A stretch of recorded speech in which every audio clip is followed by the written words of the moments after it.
वालेकुम अस्सलाम। आवाज़ आ रही है मेरी क्लियर?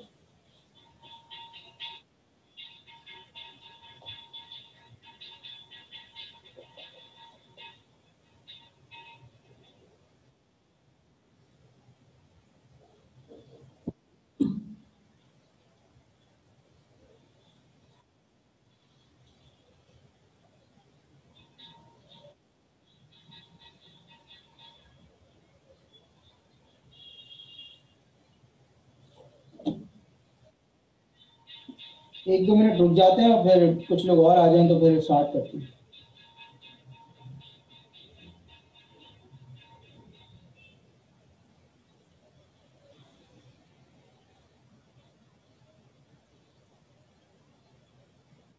सलाम।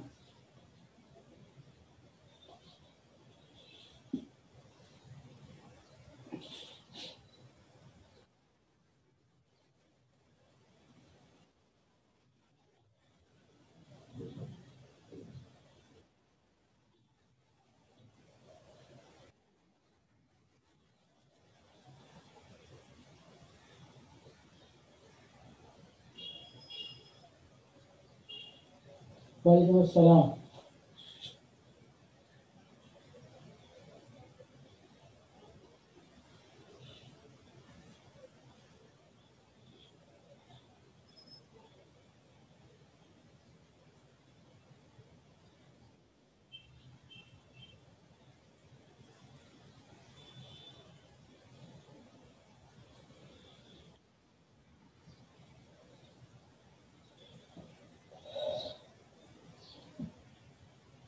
वालेकुम अस्सलाम। मैं एक दो मिनट इंतज़ार कर रहा हूँ कुछ लोगों का और फिर मैं स्टार्ट करता हूँ, ठीक है?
आवाज आ रही है सबको? हेलो?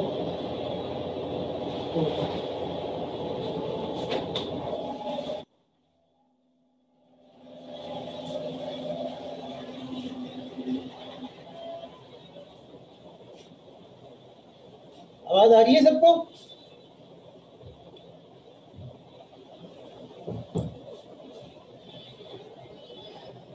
अच्छा, लास्ट क्लास में हमने basically linear regression with gradient descent cover कर लिया था, और आज जो है हम थोड़ा सा उसी का एंड देखेंगे कि अगर मल्टीपल वेरिएबल्स के लिए हमें ग्रेडियंट डिसेंट पे काम करना हो तो क्या सिलसिला होता है। और उसके बाद हमारा नया टॉपिक स्टार्ट होगा जिसका नाम है लॉजिस्टिक रिग्रेशन। तो आई बिलीव कि पिछली क्लास तक का आप लोग पढ़ के आए होंगे, क्योंकि as far as concept are concern हमें पिछली क्लास का पता होगा, तभी हम उसमें आगे फॉरवर्ड कर सकते हैं चीज़ों को। तो मैं थोड़ा सा आपको स्लाइड से कुछ चीज़ें समझा देता हूँ, और फिर जो है मैं आपको थोड़ा सा बोर्ड पे एक आध थोड़ी प्रेजेंटेशन समझा दूंगा कि ये काम कैसे हो रहा है। देखें, थोड़ा सा रिकॉल कर लेते हैं कि हमारे पास रिग्रेशन क्या है। Regression basically is the relationship between dependent variable and independent variable.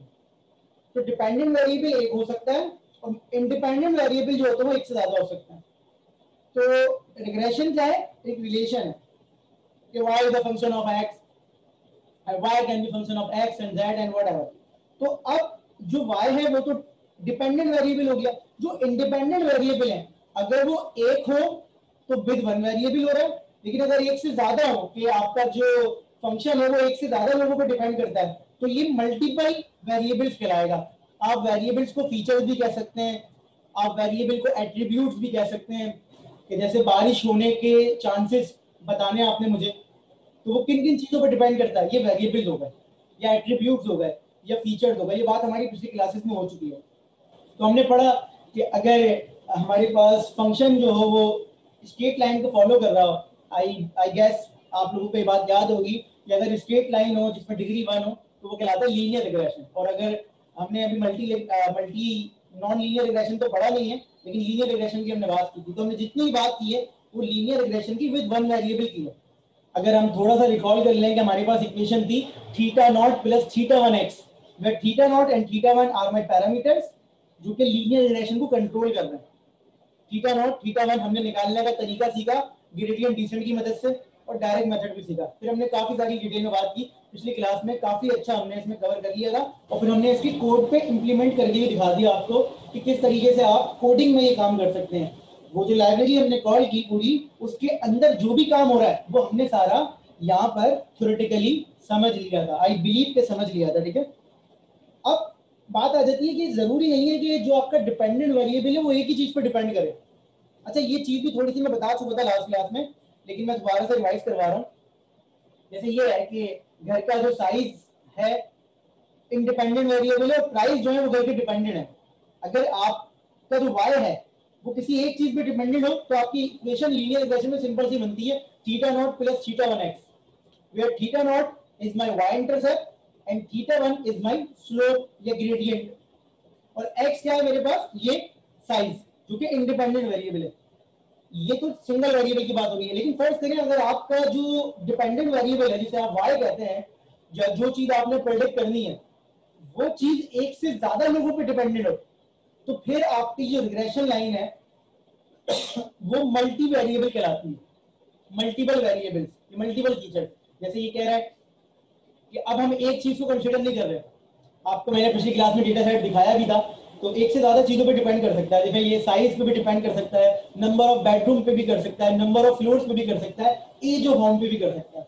देखिए, सबसे इंपॉर्टेंट बात, सारी चीजें इंपॉर्टेंट है, लेकिन सबसे इंपॉर्टेंट बात मशीन लर्निंग में ये होती है कि जो डेटा आप यूज कर रहे हैं उस डेटा पे आपका एल्गोरिथम वर्क कर सकता है, क्या डेटा उस फॉर्म में है या नहीं है, डेटा क्लीनिंग करनी पड़ती है। ये तमाम बातें ना फिलहाल मेरा पार्ट नहीं है, लेकिन जब कभी जरूरत पड़ेगी तो मैं बताना जरूर पसंद करूंगा, लेकिन फिलहाल ये डेटा साइंस वगैरह में हम चीजें पढ़ते हैं।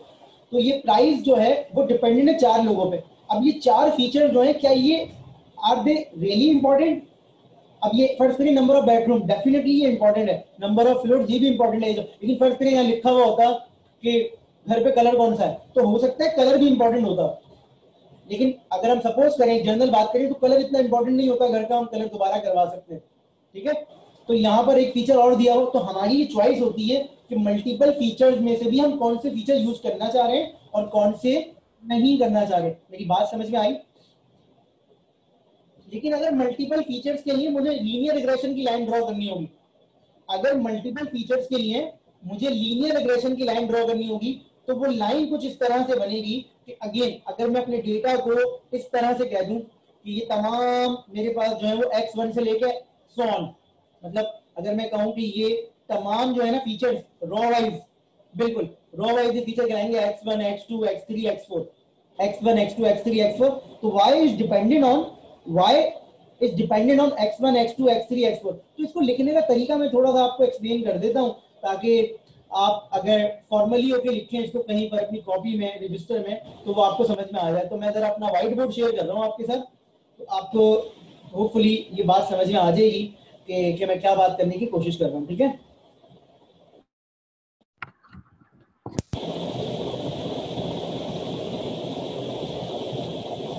मैं व्हाइट बोर्ड शेयर कर रहा हूँ आपके साथ, और थोड़ा सा आप तवज्जो रखिएगा कि जो चीजें हो रही हैं उसको एक ही दफा में समझ लें, ताकि प्रॉब्लम ना हो। जैसे फर्स्ट करें हमारे पास 4 फीचर्स हैं x1 x2 x3 x4, whatever be the features, हम लोग उसकी बात नहीं कर रहे कि फीचर्स एक्चुअली हैं क्या, लेकिन हम बात ये कर रहे हैं कि फीचर्स को हम रिप्रेजेंट कैसे करते हैं। तो मैं अगर इसको समझाने की कोशिश करूं, x1 x2 x3 x4, ये कुछ भी हो सकता है, ये कुछ भी हो सकता है, ठीक है, ये कुछ भी हो सकते हैं। हम ये बात नहीं कर रहे कि यहाँ वैल्यूज क्या लिखी हुई, हम ये कॉन्सेप्ट समझने की कोशिश कर रहे हैं, और ये वाई हमारा कुछ भी हो सकता है, और ये डेटा बहुत बड़ा हो सकता है, इसकी हम बात नहीं कर रहे।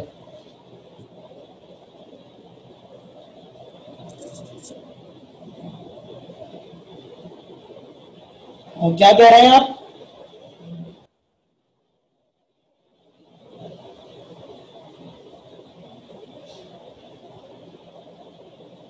स्क्रीन सबको नजर आ रही है?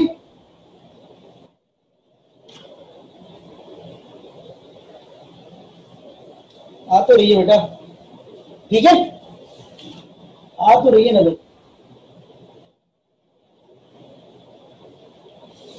अब अगर फर्ज करें मैं इस डेटा में इस लाइन की बात करूं, तो सम टाइम ना हमारे पास दो तरह की चीजें होती हैं, एक कहलाता है सबस्क्रिप्ट और एक कहलाता है सुपरस्क्रिप्ट। तो अगर मैं इसको इस तरह से लिखूं x1, तो इसका मतलब है मैं फर्स्ट फीचर की बात कर रहा हूं, इसका मतलब मैं किसकी बात कर रहा हूं? फर्स्ट फीचर की। अगर मैं लिखूं x2 तो आप समझ जाएंगे second feature, x3 third feature, x4 fourth feature. अब सवाल ये आता है कि सर ये कौन से वाले का है, तो ऊपर हम ना सबस्क्रिप्ट लगा देते हैं, इसका मतलब ये होता है फर्स्ट ऑब्जर्वेशन का। कॉन्सेप्ट समझ में आ रहा है? कॉन्सेप्ट समझ में आ रहा है कि जो ऊपर जो चीज लिखी हुई है वो कहलाती है रॉ नंबर, इसका मतलब है फर्स्ट ऑब्जर्वेशन की ये 4 हैं, सेकंड ऑब्जर्वेशन करनी होगी तो यहाँ 2 आ जाएगा, थर्ड ऑब्जर्वेशन। अगर मैं कॉपी के हिसाब से बात करूं कि भाई x1 x2 x3, क्योंकि सबको मैं x ही कह रहा हूं, इन जनरली इनके नाम तो कुछ और है, लेकिन मैं अपने पास समझने के लिए इन सबको क्या कह रहा हूं? x कह रहा हूं। तो इसी तरीके से ये y1 कहलाएगा। तो फर्स्ट y इन चारों को काम करता है। तो अगर मैं इनको जनरली बात करूं तो ये एक एरे को रिप्रेजेंट कर सकते हैं। ये किस एरे को रिप्रेजेंट कर सकते हैं? एक्स के एरे को रिप्रेजेंट कर सकते हैं। किस एरे को रिप्रेजेंट कर सकते हैं? एक्स के एरे को। अगर मैं इस तरह से लिख दूं एक्स आई, तो आप ये बात समझ जाएंगे कि आईएथ रॉ, मैं एक्स की कौन से फीचर की बात कर रहा हूं? आईएथ ट्रेनिंग एग्जाम्पल की। ये ट्रेनिंग एग्जाम्पल है मेरे पास 1 2 3 4 5 6 7। तो अगर मैं एक्स पे आई सुपरस्क्रिप्ट लगा देता हूं तो हम ये समझ सकते हैं कि मैं बात कर रहा हूं आईएथ ट्रेनिंग एग्जाम्पल की, मतलब जो आईएथ नंबर पे ट्रेनिंग एग्जाम्पल है मैं उसकी बात कर रहा हूं। ये बात समझ में आ रही है? क्योंकि जब मैं इसको एरे की फॉर्म में लिखूंगा, तो ये बड़ी इंपॉर्टेंट बात है। आई बिलीव ये पॉइंट समझ में आ गया होगा, ठीक है। अब अगर मैं इस तरीके से लिखूं एक्स जे आई, तो इसका मतलब है जे फीचर ऑफ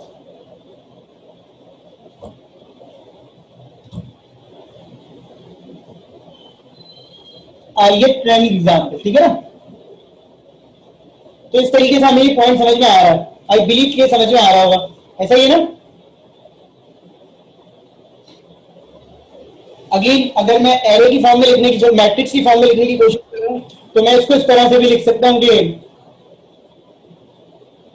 मैं इस तरह से लिख सकता हूं कि मैं इसको बोलूं x फर्स्ट करें 4, तो ये पूरा एक मैट्रिक्स बाहर आ जाएगा जिसमें फर्स्ट करें यहाँ लिखा हुआ 7, यहाँ लिखा हुआ 13, यहाँ लिखा हुआ 2000, यहाँ लिखा हुआ 50, ये आ जाएगा 7, 13, 2000 एंड 50। ठीक है, इसका मतलब है जब भी मैं किसी पूरी ट्रेनिंग एग्जाम्पल में किसी एक रॉ को पिक करने की कोशिश करूंगा तो मैं इस तरह से लिख सकता हूं तो मेरा डेटा ये बाहर आ सकता है। ये चीज इंपॉर्टेंट बता रहा हूं ये बात, क्योंकि आगे जाके जब मैं इसको मैट्रिक्स की फॉर्म में पढ़ने की कोशिश करूंगा मल्टीपल वेरिएबल्स के लिए, तो ये बड़ी इंपॉर्टेंट बात है जो कि हमें समझ में आ जानी चाहिए। क्लियर होगी बात। ये जितनी होती है ये क्या कहलाता है, एम कहलाता है, मतलब कितनी कहलाती है, एम कहलाती है। जितनी भी ट्रेनिंग एग्जाम्पल होंगी उनको हम क्या कह देंगे, एम कह देंगे। ठीक है, और ये जितने होंगे ये कहलाएंगे n, n number of features. ये भी समझ में आ गया, ये फीचर्स कितने ये कहलाएंगे एन। इसका मतलब है x1 से लेके xn तक जा सकता हूं मैं। इसी तरीके से यहां पर i1 से लेके मैं n तक जा सकता हूं ट्रेनिंग एग्जाम्पल में। तो ये दोनों बातें समझ में आ गई, इसमें कोई मसला तो नहीं है।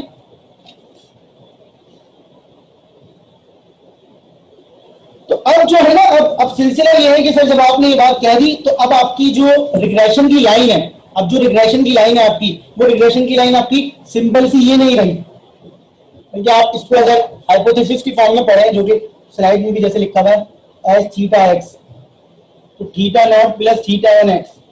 अब ये लाइन आप यूज नहीं कर सकते, ये लाइन आप यूज नहीं कर सकते। क्यों? क्योंकि आपके फीचर जो होगा वो क्या होगा, मल्टीपल होगा। तो अब आपके पास x जो है वो एक नहीं है, आपके पास x क्या होगा, मल्टीपल। तो आपकी लाइन सम लाइक इस तरह से होनी चाहिए कि theta naught plus theta one x1 plus theta two x2 plus theta three x3 plus theta four x4।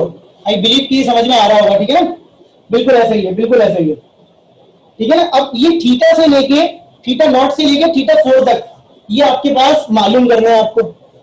Multiple feature में भी वही काम करना है, वो लीनियर में करना है जो आपने पढ़ गया है। लेकिन अब आपके पास थीटा दो नहीं है, अब आप जो सारा काम कर रहे थे वो 5 थीटा के लिए करेंगे। अब जो सारा काम आप जो पिछली क्लास में करके आए वो आप किसके लिए करेंगे, 5 थीटा के लिए। तो x1 आपका हो जाएगा साइज, x2 हो जाएगा आपका नंबर ऑफ बेडरूम्स, x3 हो जाएगा आपका क्या था, एज हो गई, फ्लोर हो गया, x4 हो गया, ये तरीके से हो जाएगा। क्लियर। अब अगर मैं इसको और थोड़ा सा फॉर्मल होकर लिखूं जो हमें समझ में आ सके, मतलब अगर मैं इसको और थोड़ा सा फॉर्मल होकर लिखूं जो हमें समझ में आ सके, तो मैं इसको इस तरह से भी लिख सकता हूं बेटा। देखिए जाहिर सी बात है, अब जब मैं थोड़ा सा इसको समझने लगा हूं चीजों को, तो मैं इस तरीके से लिख सकता हूं कि x जो है मेरे पास वो इस तरह से, बल्कि इस इक्वेशन को एक दफा और लिख देता हूं मैं ताकि एक चीज और समझा दूं मैं। तो यहां ना बेटा मैं एक कॉलम ऐड कर देता हूं, मैंने पिछली क्लास में बताया था आप लोगों को। वो कॉलम क्या है मेरे पास, x नॉट, सब जगह में 1 लिख देता हूं। उसका रीजन क्या है, उसका रीजन मैं दोबारा से याद दिला देता हूं आपको कि x नॉट बाय डिफॉल्ट हम क्या कर देते हैं, 1 कर देते हैं, ताकि फॉर कन्वीनियंस हमारी इक्वेशन ये बन जाए as theta x theta naught x1 theta one x1 theta two x2 and so on. इससे होता क्या है कि हमारे पास सब में x आ जाता है, हमारे पास सब में क्या आ जाता है, x आ जाता है, हमारे पास सब में x आ जाता है। ये x नॉट का कॉलम आपने बाय डिफॉल्ट ऐड करना होता है, जहां सारे x नॉट 1 के बराबर होते हैं फॉर एवरी ट्रेनिंग एग्जाम्पल। अब अगर मैं इसको और फॉर्मल होकर लिखूं तो देखें ये मेरा एक एरे बना थीटा का, x का। इस x के एरे को मैं इस तरह से लिख सकता हूं x not x1 and xn तक जाएगा ये, ऐसे ही है। इसी तरीके से थीटा का एरे लिखूं तो थीटा का जो एरे है वो ऐसे जाएगा, theta naught theta one theta n. Clear होगी बात। और मैट्रिक्स मल्टीप्लिकेशन का हमारा सिंपल रूल हमें पता है कि अगर दो चीजों का हमें मल्टीप्लाई करना हो तो पहले वाले के कॉलम दूसरे वाले की रॉस के बराबर होने चाहिए, ऐसा ही है। पहले वाले की कॉलम दूसरे वाले की रॉस के बराबर होने चाहिए, ऐसा ही है।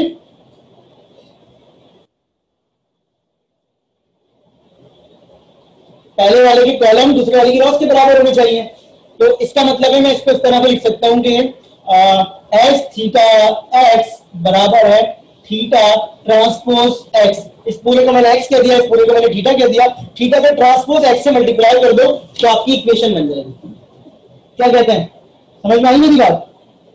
तो इसको मैं फिर इस तरह से अगर खोल के लिखूं तो इस तरह से हो जाएगा theta naught x naught plus theta n x one n through theta n x n. अब यहां पर कुछ चीजें ऑब्जर्व करने वाली हैं। तो ऑब्जर्व करने वाली क्या चीजें हैं कि आपके पास जो मैट्रिक्स है, रिपीट कर देते हैं बेटा, कि ये थीटा हमारे पास एक ज्यादा होते हैं एक्स से। थीटा जो है हमारे पास एक ज्यादा होते हैं। अगर आप सिंपल वाली इक्वेशन देखें theta naught plus theta n x की, तो एक एक्स था तो थीटा दो थे। तो इसी तरीके से अगर एन थीटा एन तो हमारे पास एक्स कम था तो हमने एक एक्स को खुद लगा दिया। इसका मतलब है हमारी इक्वेशन इस तरह की डिजाइन हो जाएगी। और अगर मैं आपसे कहूं कि साइज मुझे बता दें, अगर मैं आपसे कहूं मुझे साइज बता दें, तो आप ये कह सकते हैं कि सर हमारे पास जो थीटा का एरे है वो n प्लस वन साइज का होगा। क्या ये बात सही है? थीटा का जो एरे है उसका साइज होगा ये। साइज का मतलब ये होता है रॉ और कॉलम। साइज का मतलब क्या होता है? रॉ और कॉलम। तो इसमें रॉ कितनी है? इसमें रॉ कितनी है? नहीं, n plus one. Theta naught भी तो है, वन से लेके n तक तो n है और फिर वन है। n plus one, n plus one, तो इसमें साइज हो गया n प्लस वन और कॉलम कितने? एक। तो मैं ये कह सकता हूं कि मेरे थीटा का साइज जो है वो n plus one comma one है। n plus one comma one है। Got it? n plus one comma one है। समझ में आ गई ये बात?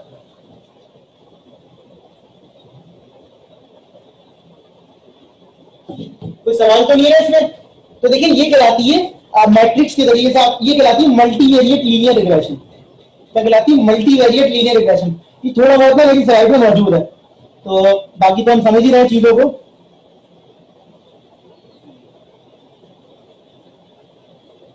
यहां पे समझ में आ गई ये बात? कोई सवाल? ठीक है, तो मैं इसी को कंटिन्यू कर रहा हूं। यहां से मेरी स्लाइड में सब कुछ मौजूद है, लेकिन बोर्ड में मुझे ऐसा लगता है कि रन टाइम पे अगर हम कर रहे हैं तो थोड़ा बेहतर हम समझ सकते हैं चीजों को। तो हमारा हाइपोथेसिस ये हो गया कि एच थीटा एक्स बराबर है theta transpose x theta naught x naught plus theta one x one through theta n x n. ये हमारा हाइपोथेसिस हो गया है। सही है ना? जो अब हमारे पैरामीटर्स हैं जो कि हमारे रिग्रेशन को कंट्रोल कर रहे हैं, जो हमारे पैरामीटर्स हैं वो हमारे पास थीटा नॉट से लेके थीटा एन तक है। सही है ना? और अगर मैं इसके साइज की बात करूं तो मैं इस पूरे को बोलूं थीटा कह सकता हूं। ठीक है ना? इस पूरे को मैं थीटा कह सकता हूं। अब पहले हमारा कॉस्ट फंक्शन क्या था? थोड़ा सा रिवाइज करवाएंगे मुझे। कॉस्ट फंक्शन क्या था? कॉस्ट फंक्शन क्या था हमारे पास?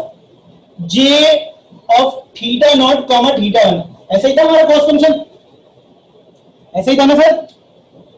और हम ये कहते थे 1/2m summation i is equal to 1 to what m, और क्या था? y कैप पहले ही आया, सब थीटा कहने की बात है। ठीक है,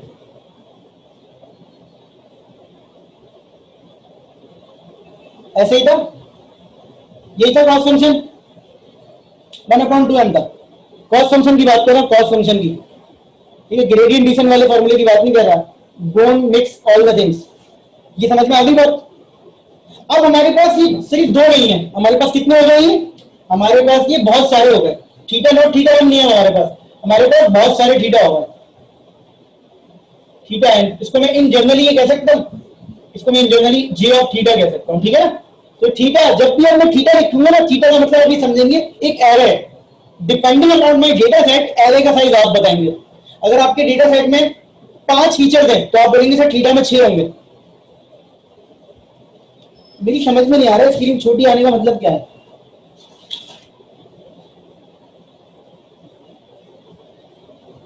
ये क्यों का सवाल का जवाब नहीं पूछो, ये तो बहुत दफा दे चुका हूं। वो भी सही। अच्छा बेटा, अगर आपके पास 5 फीचर्स हैं तो 6 थीटा क्यों होंगे? ये सवाल इतना मुश्किल तो नहीं था। अगर आपके पास 5 फीचर्स हैं तो 6 थीटा क्यों होंगे? हम 2 हफ्ते से ये पढ़ रहे हैं। अगर अब भी हमें प्रॉब्लम होगी ना इन चीजों में तो फिर ये मुनासिब नहीं है। हाँ, एक वाई इंटरसेप्ट है, तो ये चीजें अब ना मुझे ऐसा लगता है कि हमारी फिंगर टिप्स पे होनी चाहिए। ये तीसरा हफ्ता है लीनियर रिग्रेशन का, मतलब लीनियर रिग्रेशन की लाइन का है, इस तरह की चीजों का। अगर आपके पास एक एक्स का एक वाई इंटरसेप्ट एक्स्ट्रा होता है, बिल्कुल सही बता रहे हैं साहब, ठीक है? तो ये बात समझ में आ गई। अब हमारे पास जब भी मैं बोलूंगा थीटा, तो आप बोलेंगे सर कि थीटा डिपेंडेंट है किस पे? फीचर्स पे। तो अगर फीचर्स 2 होंगे तो थीटा 3 होंगे, अगर फीचर्स 3 होंगे तो थीटा कितने होंगे? 4 होंगे, एंड सो ऑन। तो अब मैं अगर थीटा लिखता हूं तो थीटा का मतलब आप ये मत समझिएगा किसी इंडिविजुअल की बात हो रही है। Basically I am talking about the complete array of theta. Got it? Point समझ में आ गया बेटा? कोई सवाल तो नहीं है ना यहां तक? कोई कंफ्यूजन तो नहीं है? अब कॉस फंक्शन समझ में आ गया, तो मैं अब ग्रेडियंट डिसेंट लिखता हूं, तो मुझे बताइएगा जरा कि ग्रेडियंट डिसेंट का फॉर्मूला कैसे काम करेगा। ग्रेडियंट डिसेंट का फॉर्मूला वो होता है जो माइनस करते थे और अपडेट करते थे। तो मैं लिखता हूं थीटा जे माइनस अल्फा था यहां पर था डावा अपॉन डावा थीटा जे, मतलब partial derivative with respect to theta J, and यहां पर आता था cost function J of theta naught and theta one. लेकिन अब मेरे पास कॉस फंक्शन जो है इन दो पे डिपेंडेंट नहीं है। अब मेरा कॉस फंक्शन क्या है? पूरे थीटा पे डिपेंडेंट है। तो मैं यहां पर लिख दूंगा जे ऑफ थीटा। तो अब क्या होगा? आप इसको रिपीट करेंगे इस पूरे फॉर्मूले को अनटिल और अनलेस आपको कन्वर्जन ना मिल जाए। पहले क्या होता था? मेरे पास थीटा होते थे सिर्फ 2, theta naught and theta one. तो मैं बड़े मजे से क्या करता था? एक दफा एक डेरिवेटिव लिया, दूसरी दफा एक डेरिवेटिव लिया और थीटा नॉट थीटा वन की वैल्यूज को साइमल्टेनियसली अपडेट कर दिया। ये लर्निंग रेट था जो कि हमने पिछले क्लास में बहुत डिटेल में डिस्कस किया है इसको। अब हमारे पास थीटा ना उतने हैं जितने हमारे एरे में। तो अगर ये कॉस फंक्शन में 5 थीटा है, थीटा के अंदर 5 थीटा है, तो मेरा ये काम 5 थीटा के लिए होगा, थीटा नॉट से लेकर थीटा नॉट तक। अगर ये 10 है तो 10 के लिए काम होगा, अगर ये 20 है तो 20 के लिए काम होगा। मेरी बात समझ में आ रही है? इसलिए मैंने आपको पहली क्लास में बताया था कि ज्यादा फीचर्स लेंगे रिजल्ट अच्छा आ सकता है, लेकिन कॉम्प्लेक्सिटी बढ़ जाएगी। हो रहा है ना, कॉम्प्लेक्स हो रहा है आपका सिस्टम, आपके पास फीचर ज्यादा हो रहे हैं तो अब आपको ये काम भी ज्यादा दफा करना पड़ रहा है। इसका मतलब है ये पूरा फॉर्मूला जो पिछली क्लास में पढ़ा था फॉर एवरी थीटा, आपको ये फॉर्मूला कैलकुलेट करना है, जो कि मुश्किल नहीं है। अगर सिंपल सी कैलकुलेट आती है, जो कि आप सबको आती है, आपने पिछली क्लास में मुझे हिंट दे दिया था कि आपने जब मैंने एक चीज बताई थी तो आप सब लोग टिक कर लिया था उसे, तो आखिर में उस एक्स वाला पैरामीटर लगता रहता है। तो ये आपका ना ओवरऑल कहलाता है मल्टीपल फीचर्स के लिए। तो आई बिलीव कि यहां तक कोई प्रॉब्लम नहीं होगी। क्या कहते हैं, कोई सवाल है यहां तक?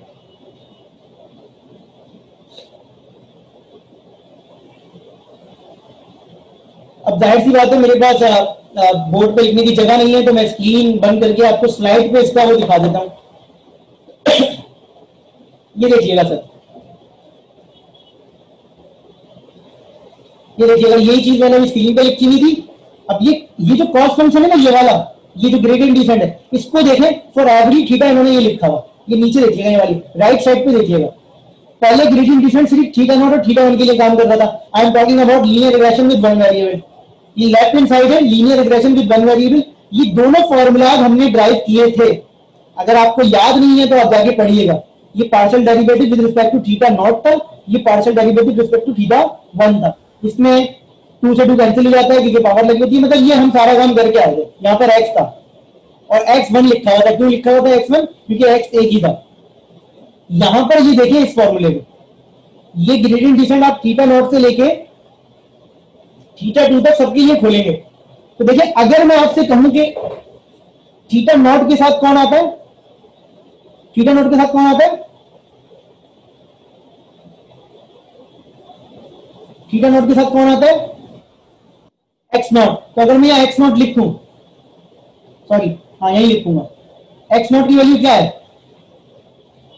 एक्स नॉट की वैल्यू हमेशा से क्या रहेगी, 1। तो बताएं 1 मल्टीप्लाई कोई फर्क पड़ा इस पर?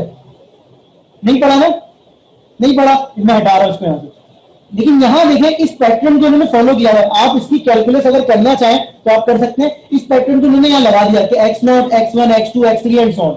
ये देखें x0 लगा हुआ है या x2, x1 लगा हुआ है या x2, इसका मतलब है जो थीटा की कैलकुलेशन हो रही होगी उसका x फॉर्मूले में बाहर आ जाता है। ये कैलकुलेशन हमने करके देखी है, ये मैं डायरेक्ट नहीं बता रहा आपको लॉजिक, ये वेरीफाइबल है, पिछली क्लास में हम कर चुके हैं। तो आप अगर थीटा 3 के लिए काम करते हैं तो आपका फॉर्मूला होगा सेम, सिर्फ यहां पर क्या आ जाएगा x3। अगर आप थीटा 4 के लिए काम करते हैं आपका फॉर्मूला सेम होगा, यहाँ क्या आ जाएगा x4। अगर आप थीटा नॉट के लिए काम करते हैं तो यहां पर आपका फॉर्मूला सेम होगा और यहाँ क्या आ जाएगा x0। ये 5 मिनट की जो डेरिवेशन है ये पिछली क्लास में मैंने की हुई है, तो बार बार इसको करवाना बेकार है।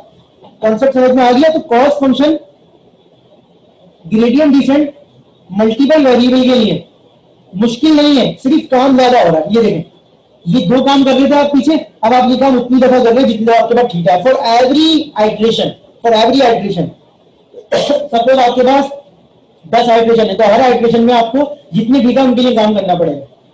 आई बिलीव कि मेरा पॉइंट समझ में आ गया होगा, ऐसा ही है।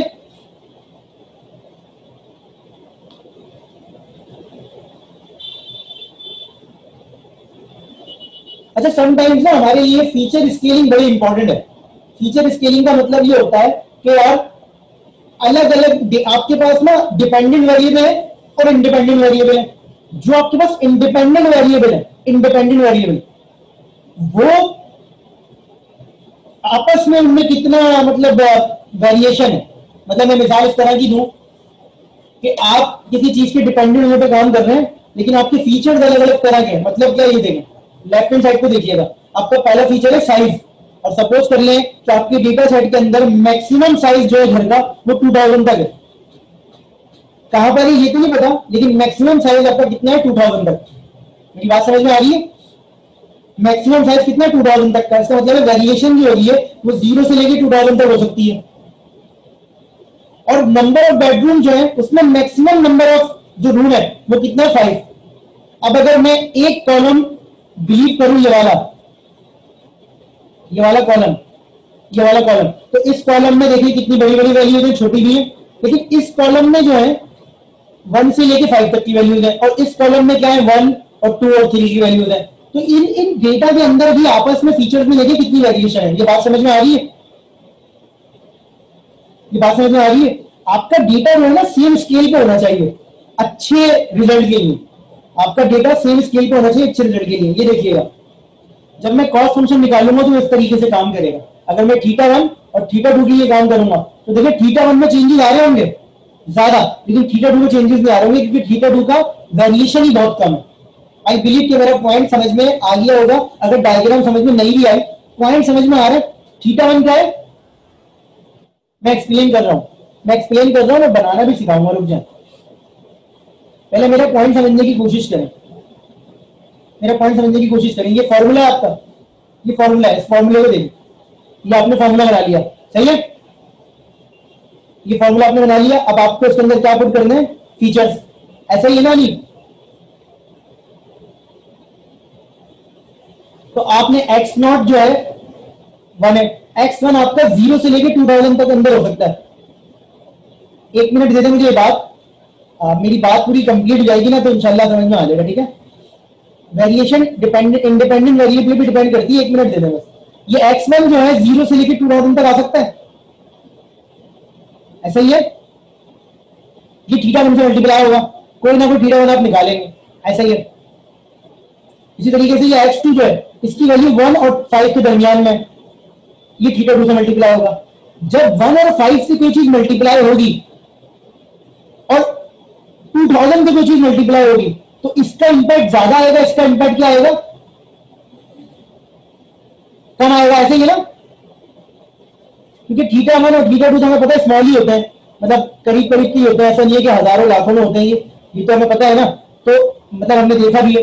तो थीटा1 और थीटा2, अगर थीटा1 अपने फीचर से मल्टीप्लाई हो जो जिसकी रेंज जो 2000 तक जा रही है तो इसका इंपैक्ट प्लस की कैलकुलेशन में इसके इंपैक्ट के अब फर्ज करें ये आ गया 5000 और 5000 को मैंने 1 से मल्टीप्लाई किया, ये आ गया 1 और 1 को 1 से मल्टीप्लाई किया, तो 5000 में 1 ऐड होने से भी इंपैक्ट पड़ रहा है। मतलब बिल्कुल मामूली सा पड़ रहा है। ये बात समझ में आ रही है? तकरीबन नहीं, बिल्कुल आप उसको इग्नोर कर सकते हैं। मेरी बात समझ में आ रही है वाली? आपने सारा काम सही किया लेकिन आपकी फीचर की स्केलिंग सही नहीं हुई थी, इसकी वजह से आपका रिजल्ट सही नहीं आ रहा। तो आपने फीचर को स्केल भी करना होता है, तो नॉर्मलाइजेशन कहलाती है ये क्या कहलाती है? नॉर्मलाइजेशन कहलाती है। तो आप अपने फीचर्स को स्केल करने का एक तरीका सिंपल सा ये है कि आपने हर कॉलम को उसी के मैक्सिमम नंबर से डिवाइड कर दिया। नॉर्मलाइजेशन का मतलब ये होता है कि बहुत सारे तरीकों से हो सकती है, मैं एक तरीका बता रहा हूं फिलहाल, कि आप अपने कॉलम को उसी के मैक्सिमम नंबर से डिवाइड कर दें। मतलब फर्स्ट करें मेरी क्लास में एक स्टूडेंट है जिसके 99 मार्क्स आए और एक स्टूडेंट जिसके 20 मार्क्स आए, तो मैं ये चाहता हूं सबके मार्क्स 0 और 1 के इन बिटवीन हो जाए, 0 और 1 के इन बिटवीन। तो मैं क्या करूंगा, मैं सबके मार्क्स को 99 से डिवाइड कर दूंगा। तो जिसके 99 आए तो उसके कितने हो जाएंगे?